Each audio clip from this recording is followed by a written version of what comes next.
Una vez, estando Jesús en un pueblo, se presentó un hombre lleno de lepra.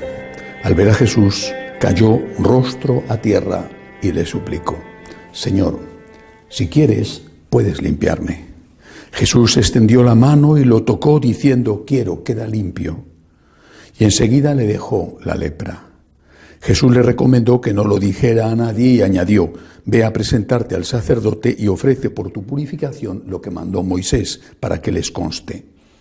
Se hablaba de él cada vez más y acudía mucha gente a oírle y a que los curara de sus enfermedades. Pero él solía retirarse a despoblado para orar. Palabra del Señor. Jesús cura a un leproso.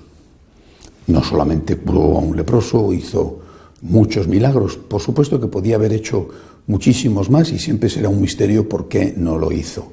Y de hecho el Evangelio de hoy dice que se retiraba a orar aunque la gente le buscaba. Bueno, pero no ese es el tema del que quiero hablar en esta meditación. Jesús curó a un leproso, curó a un enfermo. Pero el enfermo sabía que estaba enfermo.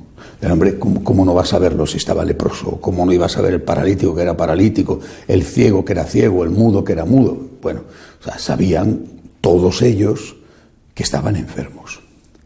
Y esa es la primera diferencia con las enfermedades del alma. Que no nos consta que estemos enfermos y, sin embargo, nuestra enfermedad no solamente es real, sino que tiene consecuencias mucho más graves para nuestra vida en la tierra y, por supuesto, para nuestra vida en el cielo, la vida eterna. La enfermedad física, la lepra, la ceguera, la sordera, es vista y experimentada como una limitación de la que queremos salir. Y agradecemos que alguien, en este caso Jesús, con un leproso, alguien la cure. En cambio, la enfermedad moral, la enfermedad espiritual, el pecado, no solamente no es visto como una desgracia, sino que cada vez más es visto como algo positivo. Recientemente leía que una famosa feminista norteamericana hablaba de que ella había hecho un aborto, de su aborto. No el que hizo su madre sobre ella, evidentemente, porque estaba viva, de un aborto que ella había hecho en un hijo suyo. Y decía que se sentía tan orgullosa de haber hecho ese aborto que cuando lo hizo se sintió como Dios. Decía, me sentí como Dios. La gente va hoy a la televisión a ventilar sus infidelidades en los realities, en las revistas, va a contar, claro, siempre que no sea delito, si es delito lo ocultan, pero las leyes cada vez van siendo modificadas para que los antiguos pecados que eran delitos, pues ya no sean delitos y por lo tanto mucha gente piensa que ya no son pecados. O sea, una señora va a decir, además empleó la palabra asesinar, dijo que había asesinado a su hijo. Había asesinado a su hijo, que se sentía orgullosa de ello y que se había sentido como Dios. Repito, el problema de hoy es que no nos damos cuenta de que tenemos un problema, de que no nos damos cuenta de que tenemos enfermedades, de que estamos gravemente enfermos. Y pensamos que las enfermedades morales no tienen importancia, pero claro, al final, pues el número de asesinatos de hijos por los padres crece, el número de asesinatos de ancianos por sus hijos crece, el número de rupturas matrimoniales con toda la tragedia que eso implica, porque no es tomarse un café, un divorcio, ese número crece, las consecuencias para los hijos son tremendas en la mayoría de los casos. Es decir, el mal, el pecado, genera un daño enorme en la persona que recibe, que es víctima del pecado, pero también el que lo comete. Y eso en la tierra, más luego lo que venga en el cielo. Necesitamos pedirle a Dios que nos cure de nuestras enfermedades morales. Y necesitamos pedírselo con humildad y con insistencia.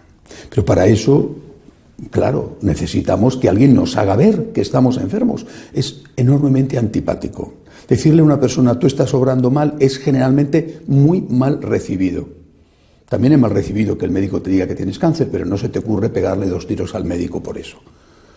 Te pegará un disgusto, pero no le insultas.